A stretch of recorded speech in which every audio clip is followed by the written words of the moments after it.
अस्सलाम वालेकुम, this is Moeed Pirzada. Mood तो मेरा बहुत था कि डिस्कस करना चाहिए कि बीबीसी ने 20 बरस के बाद हिंदुस्तान के प्राइम मिनिस्टर जनाब श्रीमती नरेंद्र मोदी के ऊपर जो हमला कर दिया है, जो उन्होंने डॉक्यूमेंट्री बनाई है गुजरात के पोग्राम के हवाले से 2002 के, उसकी क्या वजूहात और बैकग्राउंड है। इसमें कोई शक नहीं है कि बीबीसी की डॉक्यूमेंट्री में जो हकाइक प्रेजेंट किए गए हैं वो बाय एंड लार्ज मोर और लेस इसी किस्म के हैं। लेकिन 20 बरस के बाद इतनी मेहनत करके, इतना बड़ा बजट खर्च करके ब्रिटिश ब्रॉडकास्टिंग कॉरपोरेशन ने ये 2 पार्ट डॉक्यूमेंट्री बनाई है, जिसका पहला पार्ट 17 जनवरी को दिखाया गया और दूसरा पार्ट 23 जनवरी को दिखाया जाएगा। इसकी स्ट्रेटेजिक वजूहात जो हैं वो क्या हो सकती हैं? क्या ये इतनी ही इनोसेंट मीडिया प्रोडक्ट है जितना कि इसके बारे में बीबीसी चाहेगा कि हम बिलीव करें? ये इसके पीछे कोई और किस्म के फैक्टर्स जो हैं? लेकिन अंग्रेजी में मुहावरा है कि चैरिटी बिगिंस एट होम, और पाकिस्तानी पॉलिटिक्स में इतना यानी शुगल मिला और इतना ड्रामा सुबह सुबह यहाँ जारी है कि अब जाहिर है कि पाकिस्तानी पॉलिटिक्स पे ही गौर करना पड़ेगा। 2-3 किस्म की चीज़ें बहुत ही इंटरेस्टिंग है। मुझे याद आता है कि किसी ज़माने में मेरे पास एक ट्रेडमिल हुआ करता था और उसके सामने मैंने एक टेलीविजन की स्क्रीन लगा रखी थी, बड़ी सी प्लाज्मा की, और मैं नेटफ्लिक्स देखा करता था। वो दिन गए, अब तो हमारी अपनी ज़िंदगी नेटफ्लिक्स की फिल्म में बदल चुकी है। पाकिस्तान की पॉलिटिक्स जो है वो नेटफ्लिक्स के किसी भी ड्रामे से कहीं ज़्यादा इंटरेस्टिंग है। और इस वक्त जो लेटेस्ट ड्रामा गुज़िश्ता कोई 2-2.5 दिन से हमारे सामने आया है, इसका नाम आप रख सकते हैं भूत। पीटीआई का भूत, जिसकी शक्ल बाय एंड लार्ज जो है पीटीआई के इस भूत की वो फवाद चौधरी साहब से मिलती जुलती है। और ये जो भूत है ये मुसलसल ताकुब कर रहा है नेशनल असेंबली के स्पीकर जनाब राजा परवेज अशरफ साहब। राजा परवेज अशरफ के औसान खता हो चुके हैं। राजा परवेज अशरफ वो स्पीकर नेशनल असेंबली की जिन्होंने अप्रैल 2022 में ये कहा था कि मैं दरवाजे की कुंडी लगाकर एक एक आदमी का मुंह सूंघ के उसका देखूंगा कि उसके साइन ठीक है कि नहीं, उस पर कोई प्रेशर तो नहीं है, तब मैं जाके उसका रेजिग्नेशन एक्सेप्ट करूंगा। उन्होंने 1-2 दिन पहले 35 लोगों की रेजिग्नेशन एक्सेप्ट कर ली है, और उसके बाद इलेक्शन कमीशन ने चंद मिनटों में उसे तस्लीम भी कर लिया। फिर राजा साहब की उस पर भी तसल्ली नहीं हुई। फिर जब उनको ये खतरा हुआ कि वो 35 के बाद भी पीटीआई वाले कह रहे हैं कि हम नेशनल असेंबली में आएंगे और राजा रियाज को जो वहां पर प्रिटेंडर बने हुए हैं ऑपोजिशन के पार्लियामानी लीडर, उनको हटाएंगे और स्पीकर के सामने अपनी पिटीशन और केस रखेंगे कि राजा रियाज जो है वो पीटीआई को यहाँ पे रिप्रेजेंट नहीं कर सकता, तो राजा साहब ने मजीद 30 लोगों को उनके इस्तीफे एक्सेप्ट करने का फैसला कर लिया। चले, यहां तक तो बात आप एब्जॉर्ब कर चुके हैं गुज़िश्ता 24 या 48 घंटे में। जो लेटेस्ट ड्रामा किया है राजा परवेज अशरफ साहब ने वो ये कि उन्होंने आज 11 बजे जो नेशनल असेंबली का इजलास और सेशन शुरू होना था इस्लामाबाद में, उसको ही उन्होंने बगैर कोई वजह बताए मुलतवी कर दिया और उसको 20 तारीख से हटा के 27 जनवरी के ऊपर ले गए। अब दूसरी तरफ जो फवाद चौधरी साहब ने जो भूत खड़ा किया हुआ है, पीटीआई का भूत जो है, उसने ये ऐलान कर दिया कि नहीं, हमने तो स्पीकर को मिलना ही मिलना है, चाहे स्पीकर छुट्टी करे, नेशनल असेंबली बंद करे, हम तो इस्लामाबाद पहुंच गए हैं और हम सब ने स्पीकर को मिलना है और स्पीकर से मिलकर बात करनी है। पता नहीं राजा परवेज अशरफ साहब क्या करेंगे। लेकिन इससे आप अंदाजा लगाएं कि एक सवाल जहन में पैदा होता है कि ये किस किस्म का ढांचा खड़ा किया हुआ है पाकिस्तान की इस्टेब्लिशमेंट ने, और किसको यकीन दिलाना चाह रहे हैं कि ये ढांचा खुद से ऑपरेट कर रहा है। भाई कौन मान रहा है सर सारी दुनिया में कि ये ढांचा कोई सेल्फ फुलफिलिंग किस्म का ढांचा है? ये आपका ही ढांचा है, इसकी तमाम तर जिम्मेदारी जो है वो आपके ऊपर ही आती। चले, एक तरफ तो ये चीज हो गई। दूसरी तरफ 3 बजे पंजाब के असेंबली के स्पीकर जनाब सफ्तान खान साहब ने वो सेशन बुलाया है कमेटी का, जिसमें 6 मेंबरान हैं। 3 मेंबरान जो हैं वो फॉर्मर हुकूमत की तरफ से हैं, पीटीआई पीएमएलक्यू की तरफ से, जिन्हें मियां असलम साहब लीड कर रहे हैं, राजा बशारत उसमें हैं, सीनियर एक्स मिनिस्टर पंजाब के। और दूसरी तरफ से पीएमएलएन का जो डेलीगेशन है, कमेटी है, उसके 3 मेंबरान को मलिक अहमद खान साहब जो लीड कर रहे हैं। ये जो 6 मेंबर की कमेटी है, इसकी पहली ये फॉर्मल मीटिंग है। इसकी मीटिंग वैसे मेरा ख्याल 17 तारीख को हो जानी चाहिए थी, लेकिन इसकी अब पहली मीटिंग है जो 20 तारीख को हो रही है। और इन्होंने पंजाब का इंटरिम या केयर टेकर चीफ मिनिस्टर जो है उसके बारे में कंसेंसस पैदा करना है। पीटीआई पीएमएलक्यू की तरफ से पहले 3 नाम दिए गए, बताया जाता है कि 2 होने चाहिए थे। उनमें से जनाब खोसा साहब जो हैं, नासिर खोसा साहब जो हैं, उन्होंने एक्सक्यूज कर लिया। उसके बाद उनकी जगह एक एक्स चीफ मिनिस्टर जो है उनका नाम परवेज साहब ने उसमें डाला, गलबन नवीद नाम है उनका, नवीद चीमा साहब। और उसके ऊपर मलिक अहमद खान साहब ने एतराज कर दिया। पीएमएलएन की तरफ से दो नाम आए हुए हैं, जिसमें एक तो आज चीमा साहब का नाम, वैसे बहुत अजीब नाम है, इतने कंट्रोवर्शियल सिविल सर्वेंट हैं, वो एक्टिंग हैं, जूनियर भी हैं, इतने सीनियर भी नहीं है, उनका नाम इसे कहते हैं चीफ मिनिस्टर देना तो बिल्कुल एक शरारत लगता है। चले मोहसिन नकवी का नाम तो ठीक है कि वो एक इंडिपेंडेंट मीडिया ब्रॉडकास्टर हैं, सिटी 42 के सीईओ है। बारह दूसरी तरफ से ये दो नाम आए हुए हैं, जहां मोहसिन नकवी साहब का, आज चीमा का, इधर से तीन नाम आए हुए हैं जो तीनों बड़े सीनियर हैं, जिसमें सुखैरा साहब का नाम है जो कैबिनेट सेक्रेटरी हैं, उसमें खोसा साहब का नाम था जो चेंज हो गए हैं, उसमें एक एक्स और भी एक तीसरा नाम मुझे याद नहीं है इस वक्त। सो अब इनमें एक कंसेंसस होना है, और मुझे इस कंसेंसस की कहानी देख के मुझे याद आता है कि वो जो हिंदुस्तान के बहुत ही मशहूर, बल्कि British of Indian origin Vikram Seth जो नॉवलिस्ट हैं, जिनका बहुत ही मशहूर नॉवल था अ सूटेबल बॉय, जिसमें एक लड़की और उसकी माँ जो है वो पूरे हिंदुस्तान का पूरा सफर करते हैं, बंगाल का मेरा ख्याल है, एक मुनासिब रिश्ता ढूंढने के लिए, और बड़ी आखिर में उनको रिश्ता मिल जाता है। लेकिन मुझे शक ये है कि पंजाब असेंबली के अंदर जो सूटेबल बॉय ढूंढा जा रहा है, पंजाब का चीफ मिनिस्टर इंटरम, ये मिलने नहीं लगा, इस पर कोई कंसेंसस होने नहीं लगा।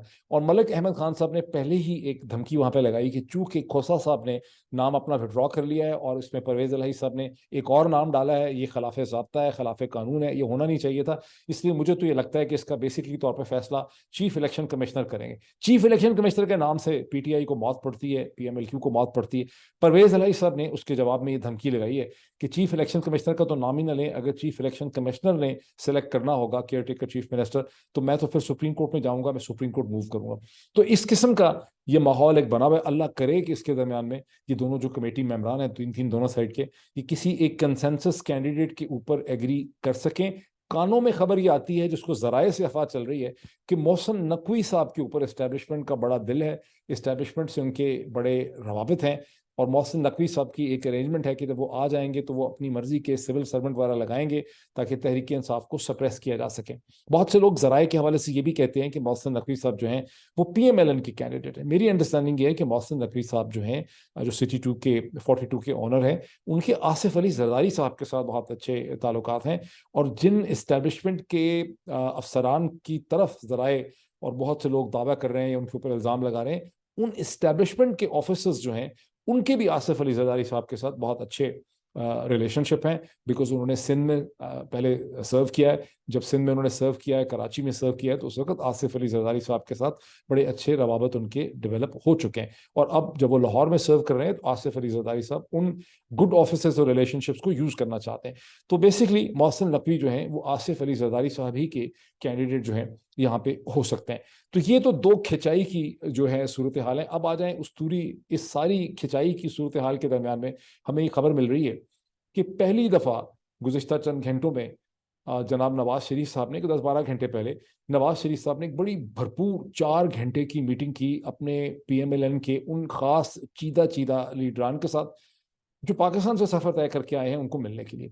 उसको ऑफ कोर्स इस डेलीगेशन में सबसे इंपॉर्टेंट और सबसे अहम जो शख्सियत हैं वो पंजाब के पाकिस्तान के वजीर दाखिला, मिनिस्टर ऑफ इंटीरियर जनाब राना सनाउल्लाह साहब हैं, जिन्होंने 2-3 दिन पहले पहुंचना था, लेकिन उन्होंने बड़ा इंतजार करवाया नवाज शरीफ साहब को। और नवाज शरीफ साहब ने बड़ा गिला भी किया है कि 4 दिन से आपका इंतजार कर रहे थे और आप बड़ी देर से आए हैं। बहरहाल राना सनाउल्लाह साहब के अलावा वहाँ पर परवेज रशीद साहब हैं, वहाँ पर मियाँ जावेद लतीफ़ हैं, और एक आध और लीडर है, मेरा ख्याल है इस्लामाबाद के जो पहले मेयर होते थे पीएमएलएन के, इलेक्टेड मेयर, वो भी वहाँ पे हैं।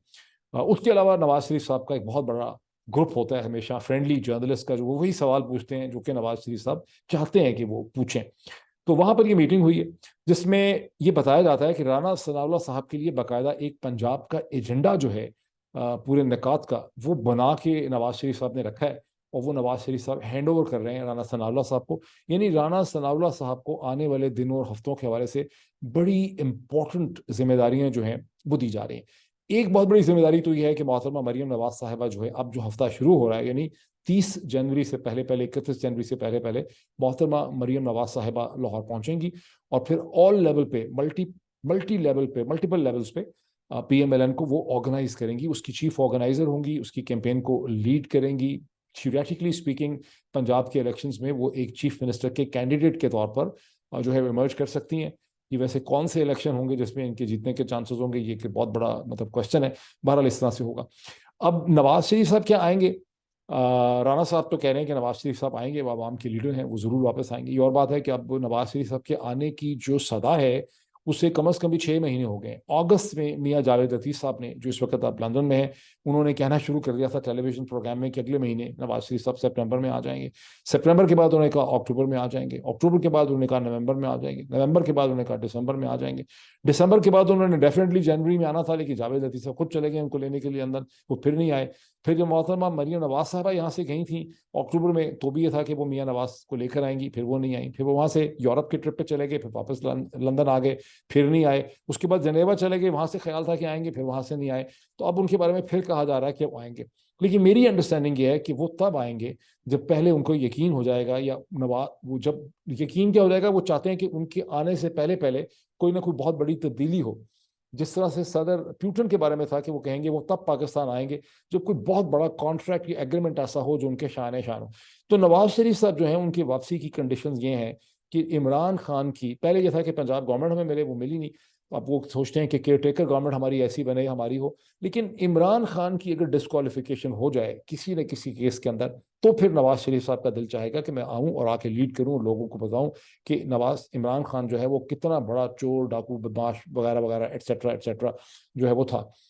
अब इमरान खान को डिस्क्वालिफिकेशन करने के बड़ी किस्म के केसेस बनाए गए हैं। वो तो इमरान खान साहब ने बीबीसी उर्दू और उसके बाद इंग्लिश को जो इंटरव्यू दिया है, जिसमें उनसे पूछा, बीबीसी की जो इंटरव्यू थी, सवाल करने वाली थी, कि आप क्या अपनी ज़िंदगी भी खतरा महसूस करते हैं, तो उसमें इमरान खान साहब ने बर्मला कहा कि हाँ, मैं अपनी ज़िंदगी को खतरे से महफूज नहीं समझता, मैं समझता हूँ मेरी ज़िंदगी को बहुत बड़ा खतरा है, लेकिन और मैं उसके बावजूद निकलूंगा। और उन्होंने इसमें यह भी कहा कि हुकूमत ने मुझे डिस्क्वालीफाई करने के लिए, हाँ, उन्होंने डिस्क्वालिफिकेशन का सवाल पूछा, तो उसमें इमरान खान साहब ने कहा मुझे डिस्क्वालीफाई करने के लिए हुकूमत ने तरह तरह के केसेस बना रखे हैं, लेकिन जो भी होगा, जब होगा तो फिर उसके हवाले से हम रिएक्ट करेंगे। पहले पीडीएम की हुकूमत का दिल था कि इमरान खान साहब को कंटेम्प्ट ऑफ कोर्ट में डिस्क्वालीफाई कर दें। फिर एक कुछ दिन वो कहानी चलती रही, वो नहीं हो सकी। फिर यह था कि उनको दहशतगर्दी के केस में शायद उनकी डिस्क्वालिफिकेशन हो गई। जब वो चीज़ खत्म हो गई, तो फिर तोशा खाने का केस था, उस पर बहुत ज्यादा नजरें रही। अब तोशा खाने की केस की सूरत हाल ये है कि लाहौर हाई कोर्ट के अंदर, जहां पर एडवोकेट अजहर सदीक पिटिशन लेके गए हुए हैं नवंबर दिसंबर में, से वहां पर एक सिंगल मेंबर बेंच के सामने जो जज है लाहौर हाई कोर्ट के, वहां वफाकी हुकूमत की पोजीशन ये है कि तोशा खाने का जो 1947 से लेकर अब तक का रिकॉर्ड अगर देंगे, तो पाकिस्तान के सफारती ताल्लुकात और इंटरनेशनल रिलेशनशिप जो है वो खराब हो जाएंगे दुनिया के साथ। और जज साहब बड़े परेशान हैं, वो पूछ रहे हैं कि मुझे कोई इसकी लॉजिकल रैशनैलिटी रीजनिंग बता दें कि तोशा खाने के गिफ्ट, जो कि वैसे भी फ्रीडम ऑफ इंफॉर्मेशन में आते हैं, उनको डिस्क्लोज कर देने से किस तरह से पाकिस्तान के खारजा ताल्लुकात जो है वो दुनिया के साथ खराब हो जाएंगे। और उसमें ज़ाहिर है जो नुक्ता ऐड किया है अजहर सदीक साहब ने एज ए पिटिशनर, उन्होंने कहा कि इनको फिर ये बता दें कि अगर ऐसा कोई कानून था 2015 से प्राइम मिनिस्टर ऑफिस का, तो फिर इमरान खान के जो सारे रिकॉर्ड सऊदी अरब के हवाले से, MBS के हवाले से, घड़ी के हवाले से, तोशा खाने के हवाले से पिछले कई हफ्तों में दिन रात जो बहस की गई है कि इमरान खान घड़ियां ले दौड़ा, इमरान खान की घड़ी की कीमत कितनी थी, इस्लामाबाद में बेची है, दुबई में बेची है, इसको बेची है, उसको बेची है, घड़ी का स्ट्रैप कैसा था, उस पर लिखा हुआ क्या था, उसकी शक्लें क्या थी, उसकी तस्वीरें क्या थी, सऊदी खानदान गम और दहशत से मर गया, उनको बड़ा दुख हुआ है कि इमरान खान ने उनकी घड़ी बेच दी है, तो वो सारा ड्रामा क्या था, उसका कोई जवाब जो है वो ज़ाहिर डिप्टी अटॉर्नी जनरल के पास, के सरकार के पास नहीं है, और अभी जज साहब ने उसका जवाब लेना है। लेकिन अगर वो तोशा खाने की केस की हैसियत है, तो इसका मतलब है कि इमरान खान के ऊपर जो तोशा खाने का केस बनाया है, उसकी कम से कम पॉलिटिकल इंपॉर्टेंस जो है अवाम के परस्पेक्टिव से या रैशनैलिटी के परस्पेक्टिव से तो खत्म हो जाती। अब आज आके जो लेटेस्ट केस है, जिसके ऊपर PMLN का बड़ा दिल है, और वहां पर जिम्मेदारी लगाई गई है इस्लामाबाद हाई कोर्ट की, जहां चीफ जस्टिस साहब उसका ताकुब कर रहे हैं, वो टेरियन वाइट का केस है, सीता वाइट की बेटी का, कि वहां किसी तरह से ये साबित हो जाए कि इमरान खान ने इसको डिस्क्लोज करना चाहिए था, चूंकि डिस्क्लोज नहीं किया है। और इसलिए यह है कि इमरान खान की वहां पे 62 63 में 63 और 62(1)(f) वगैरह में इमरान खान की वहां पे डिस्क्वालिफिकेशन बनती है। अब इसमें याद रहे कि इस पे पहले चंद बरस पहले इस्लामाबाद हाई कोर्ट के एक 2 मेंबर डिविजनल बेंच का पहले ही फैसला है कि ये रेलिवेंट नहीं है, लेकिन अब इसको उठाया गया दोबारा, और एक बहुत सीनियर जज साहब ने मुझसे कहा कि चूंकि सुप्रीम कोर्ट के लेवल पे इस पे कोई अभी डिसीजन नहीं हुआ गुज़िश्ता कई बरसों में, तो PMLN की कोशिश ये होगी कि अल्टीमेटली ये मामला सुप्रीम कोर्ट पाकिस्तान के सामने जाए, और वहां पर कुछ इस किस्म की मूव चलाई जाए, मैनिपुलेशन की जाए कि इमरान खान साहब को वहां से इसके हवाले से डिस्क्वालीफाई करवा दिया जाए। ये वही चीज़ है जिसकी तरफ इशारा करते हुए इमरान खान BBC की इंटरव्यू में कहते हैं कि जब एक चीज़ होगी डिस्क्वालिफिकेशन वाला, चाहे कोशिश तो हो रही है, तो फिर हम देखेंगे कि हमने क्या करना है। इस केस में जो इस्लामाबाद हाई कोर्ट में है, इसमें इमरान खान साहब के वकील जो हैं वो पाकिस्तान के बहुत ही ब्रिलियंट, बायानाज, ऑलमोस्ट जीनियस मैं कहूँगा वकील हैं, सलमान अकरम राजा साहब। And the fact that Salman Akram Raja is actually following up this case gives me lot of hope. यह केस वॉज ए डिफिकल्टी, लेकिन उसके बावजूद गिवन द फैक्ट कि सलमान अकरम राजा साहब बंदे को हायर किया गया है, और अगर इमरान खान ने सलमान अकरम राजा को हायर किया है तो दैट मीन्स कि इमरान खान थिंक्स कि this is a serious matter, और सलमान अकरम राजा के ऊपर हम बड़ा ट्रस्ट कर सकते हैं कि वो कोई हल जो है इसका निकालेंगे। तो नवाज शरीफ साहब तब आएंगे जब इमरान खान की डिस्क्वालिफिकेशन जो है वो हो जाएगी। लेकिन जो हालात इस हुकूमत के हैं, जो सारी सिचुएशन है, इमरान खान की डिस्क्वालिफिकेशन हो भी जाएगी तो क्या इस हुकूमत के जो सियासी मसाइल हैं उनका खात्मा हो सकेगा? मुझे नहीं लगता। वैसे ये बिल्कुल एक सिंड्रेला की स्टोरी है, जिस तरह सिंड्रेला की शादी करके सारी स्टोरी जो है वो समझती है कि जो स्टोरी सुनाने वाला है कि जब प्रिंस और सिंड्रेला की शादी होती है then they lived happily ever after. PMLN का ये ख्याल है कि इमरान खान को सजा दिला के डिस्क्वालीफाई करके ये जो सारा तूफान उनके खिलाफ खड़ा हुआ है पब्लिक ओपिनियन का, ये सिमट जाएगा, ये बैठ जाएगा, ये हो जाएगा, लोग खत्म हो जाएंगे। ऐसा नहीं हो सकेगा। जो पॉलिटिकल बैटल जिसका पाकिस्तान में आगाज हो चुका है, ये अब इन दोनों खानदानों की डिनेस्टिक जो इनकी डिनेस्टीज है ना, इसके खत्म होने के बाद ही होगा। ये इनको अभी इस वक्त समझ नहीं आ रही।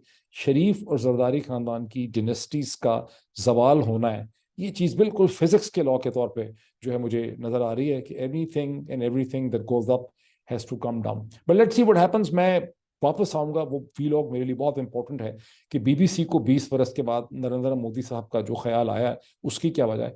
उसके अलावा जो बहुत ही एक इंटरेस्टिंग इंटरव्यू है जो पाकिस्तान के प्राइम मिनिस्टर शहबाज शरीफ साहब ने अल अरबिया टेलीविजन चैनल को दिया है, जिसमें पहली दफा मैंने देखा है कि एक प्राइम मिनिस्टर जो है उसने इंटरव्यू करने वाली खातून को अपनी बहन बना ली है।